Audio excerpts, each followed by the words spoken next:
paglalakbay ng inyong diwa.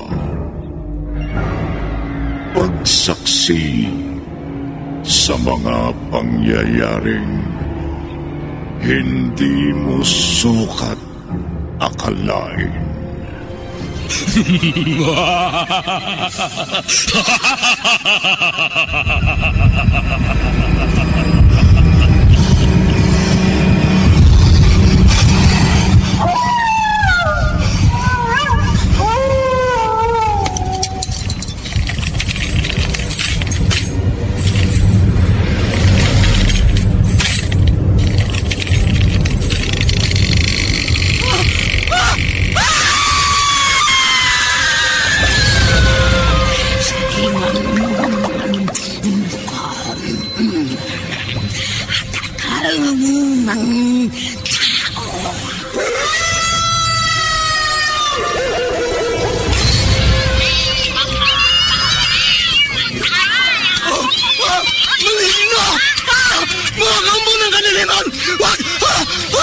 Huwag kayong lalapit sa akin!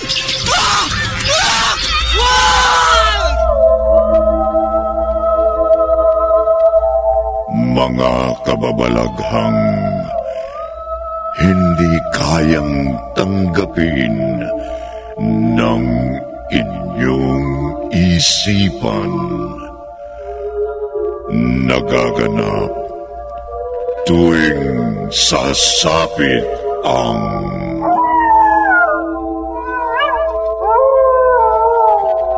gabi ng lagi.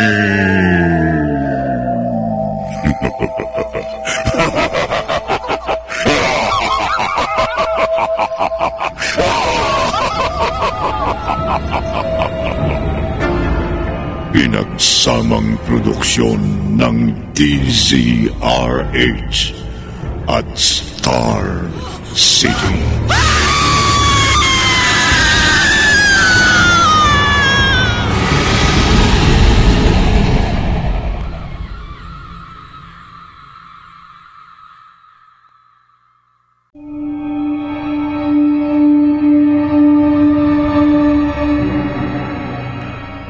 Magandang gabi, kaibigan.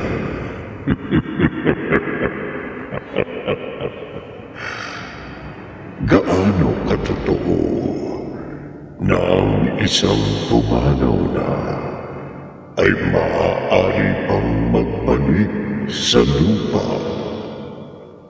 at magbalik man ang isang kaluluwa? May magagawa ba siya laban sa taong naging sanhi ng kanyang kamatayan? Lalo pa nga at ang nagbabalik ay multo ng isang matandang babaeng ulyanin na at nagpapakita sa salamin. Narito ang unang bahagi ng makapangilisang balahibong kwentong tampok sa linggong ito. Pinamagataw ang babae sa salamin sa isa na namang gabi na lagi.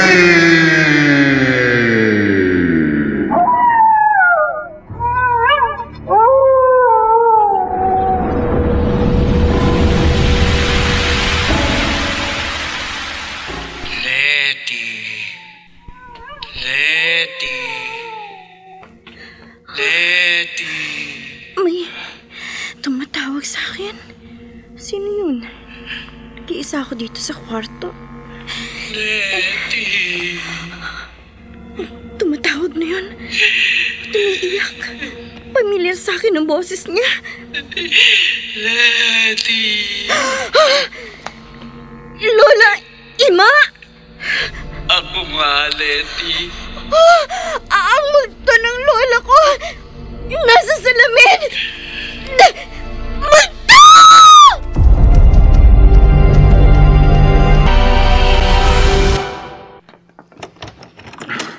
Ray, anong nangyari? Ray! Ewan ko kay Letty, Papa. Napasukan ko na lamang rito sa kwartong anak niyo. Nanginginig sa takot at umiiyak. Letty, halika. Napano ka? Ha? Papa, Oh.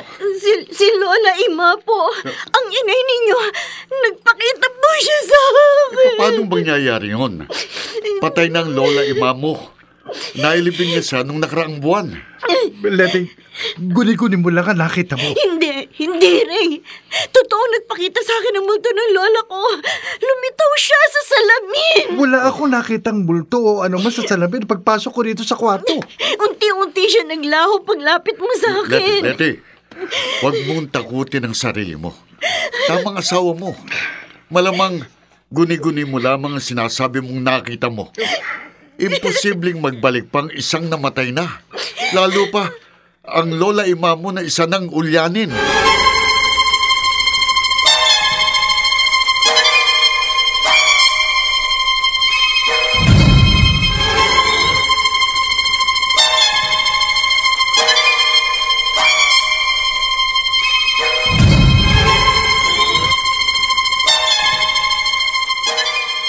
Ali, nagtataka naman ako kay Ray. Hindi raw naniniwala ang bayaw mong yun na nagbalik ang kaluluwa ng inay ko. Pero bakit sasangguni pa siya sa isang faith healer? Ewan ko po sa kanya, Papa. Oh, Pero ako, naniniwala ako. Totoong nagpakita kay Ate Letty yung multo ni Lola Ima. bakit magpapakita sa kapatid mong multo ng lola ima nyo? Nang mamatay po yung unang asawa ni Ate Letty, ilang taon siya nagtrabaho sa abroad bago siya nakapag-asawa uli.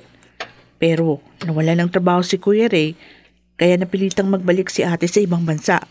Hanggang naibili niya ng taksing pamasada yung kanyang pangalawang asawa at nakapagpundar siya ng sari-sari store. Ang masakit kay Letty, nasa abroad siya ng disgrasyang nahulog sa hagdan ng lola ima niya na ikinamatay nito. Kaya napilitang umuwi ng bigla ng ate mo. Dahil mahal na mahal niya ang kanyang lola kahit ulyani na. At mahal na mahal din siya ng matanda. Kahit po magkalayo sina Ate Letty at Lola Ima, mahal na mahal po nila ang isa't isa. Kaya malamang, totoong nagpakita po kay Ate Letty ang multo ni Lola Ima. Ngayong wala ng lola ni Letty na mahal niya, malamang hindi na siya mag-a-abroad uli. Sana nga makita ko rin uli sa salamin. Ha? Gusto ko magpakita rin siya sa akin, yung kaluluwa ni Lola Ima. Ano? Bakit gusto mong magpakita sa iyong kaluluwa ng lola mo? Wala po. Ali, hindi ka ba natatakot sa multo?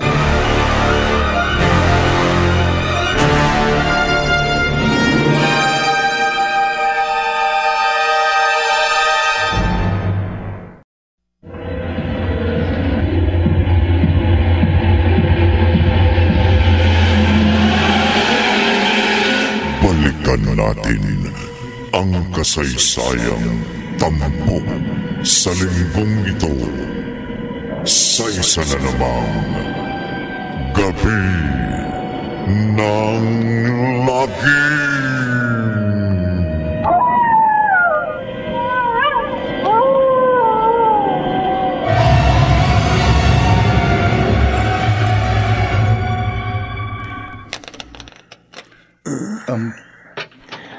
Mang Mulo, bakit pa ulit-ulit yung binabala sa barahan nyo?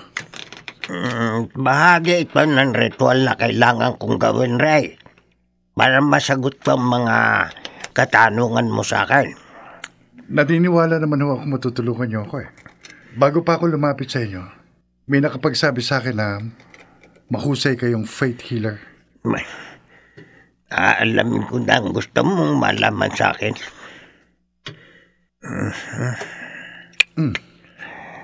Bakit ko kayo napapatango, Mang Mulo? Maliwanag ang mensahe ng ilang barahang inilapag ko sa mesa, Ray. Totoong nagbabalik ang kaluluwa ng lola ng asawa mo. Paano nangyari yun? May dahilan ang lahat ng misteryong nagaganap dito sa ibabaw ng lupa. Ano ho kayang dahilan ng pagmumulto ng lola ng asawa ko? Hindi ko tiyak, pero ang isa sa malamang na dahilan ng pagbabalik ng isang multo ay paghihigante. Paghihigante?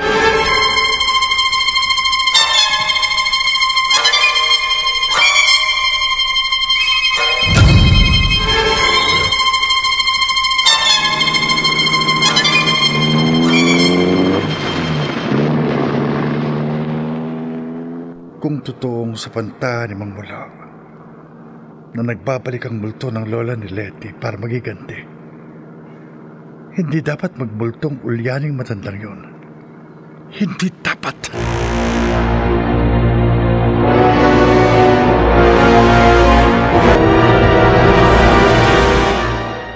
Ali, mabuti ikaw ang tumawa ngayon dito sa tindahan nyo. Kailangan kasing samahan ng papa ko si Ate Letty, Edu. Mabuti naisipan kong dumaan dito. May bibiling ka? Wala. Gusto ko lang makita ka at makausap, syempre. Teka, yung kamay ko naman. Ali, teka, bakit parang napapaso ka sa akin? Baka mamaya may dumating na ibang tao. Di ba dati okay naman sa'yo kung makita ng iba na naglalambing ako sa'yo? Dati yun. Ano namang diferensya na hawakan kong kamay mo? Girlfriend naman kita, di ba? Pwede sana, huwag ka na lang naglalambing sa akin. Ay, alam mo, naninibago ako sa'yo. Tsaka huwag na muna tayo magkita. Teka, may kasalanan ba ako sa'yo? Wala. Bakit ganun? Ilang araw nang hindi mo sinasagot ang mga tawag at text ko. Sira kasi yung cellphone ko, may diferensya. Wala akong alam na problema natin. Ano ba? Huwag mo na akong kulitin. Sabihin mo sa akin ang totoo. Gusto ko tapatin mo ako. Anong dahilan? At ayaw mo muna magkita tayo? Ano?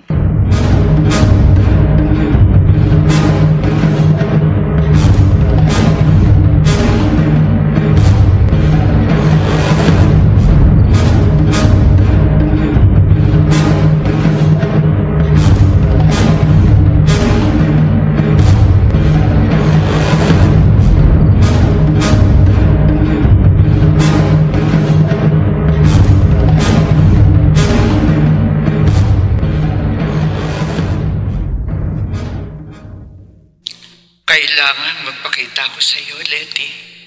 Dapat mong malaman ang totoong dahilan ng pagbabalik ko. Ang totoong dahilan ng pagkamatay ko. Pero natatakot ka sa akin. Paano ako magpapakita uli sa iyo? Paano?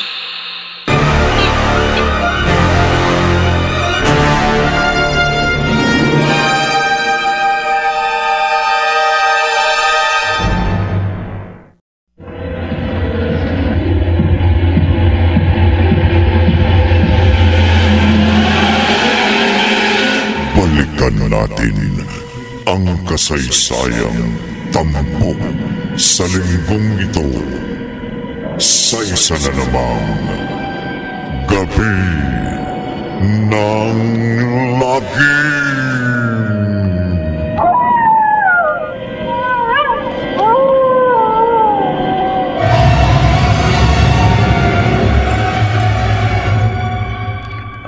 Edu, Po. pasensya na raw. Masama raw ang pakiramdam ni Ali kaya hindi kanya mapapakiharapan. Ganun po ba? Okay lang po. Pakibigyan na lang po to sa kanya. Itong bulaklak at saka chocolate. Salamat. Saka na lang po ako babalik. Edu, Po. nagkatampuhan ba kayo ng anak ko? Hindi ho. Bakit niyo po naitanong? Naninibago kasi ko kay Ali. Parang iniiwasan niya ako? May dahilan ba para iwasan kanya? Wala po akong alam na dahilan, Tito. May bisita pala kayo pa. Si Edu, boyfriend ni Ali. Nagkakilala na kayo, Ray. di ba? Magandang gabi sa'yo, Ray. Pa si Letty. Nasa inyong kwarto sa itaas. Sige, akit na ako. Pasensya ka na sa manugang ko, ha, Edu? Wala po kayong dapat na alalahanin sa akin, Tito. Sanay na po ako sa kanya. Unang pagkakilala pa lang namin, halata ko ng matabang ang pakikitungo niya sa akin. Pasensya ka na talaga. Oh. Hindi yata boto si Ray na ikaw ang maging nobyo ng hipag niya.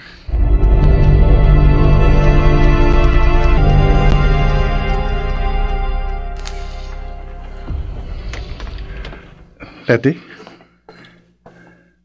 Bakit hindi ka pa matulog? Hindi ako makatulog, Ray.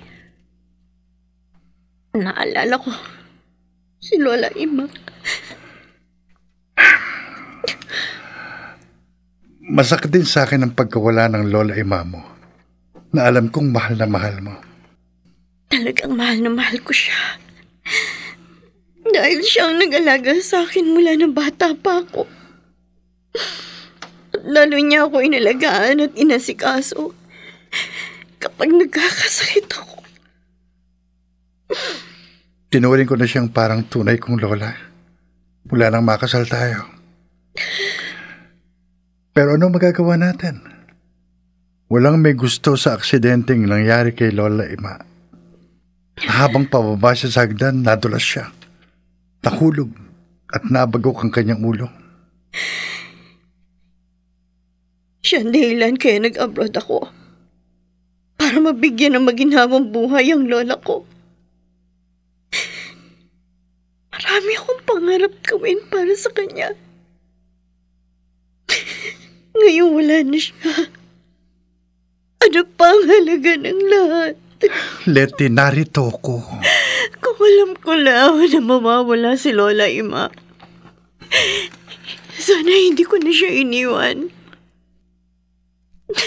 Sana iniukol ko na lang ang lahat kong panahon para makasama ang lola ko. Letty. Ray!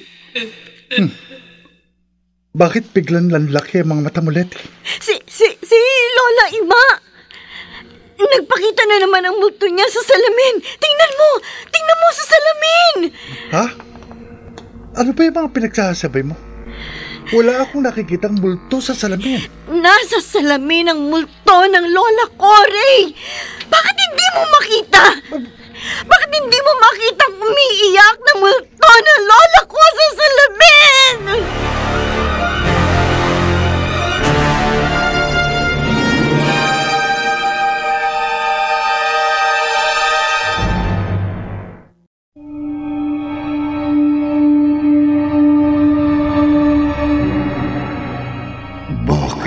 Nagmumulto at lumilitaw sa salamin ang lola ni Letty.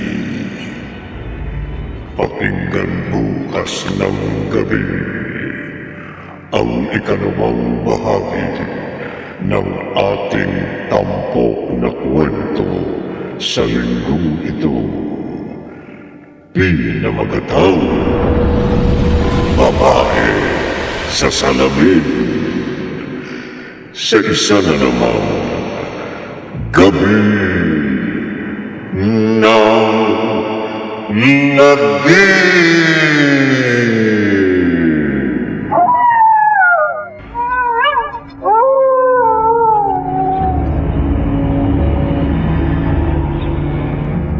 mga nagsiganap. Susan Robles, Bobby Cruz, Chiquit del Carmen Amor, Maynard Landicho Jr., Rosana Villegas, at Phil Cruz. Naglapat ng tunog, Tenyo. Sa musika ni Buboy Salonga, supervisyong teknikal ni Bong Muyar at Eric Lucero. Isinulat ni Orly Aquino. At sa direksyon, Leonel Benjamin. Gabi ng Lagi.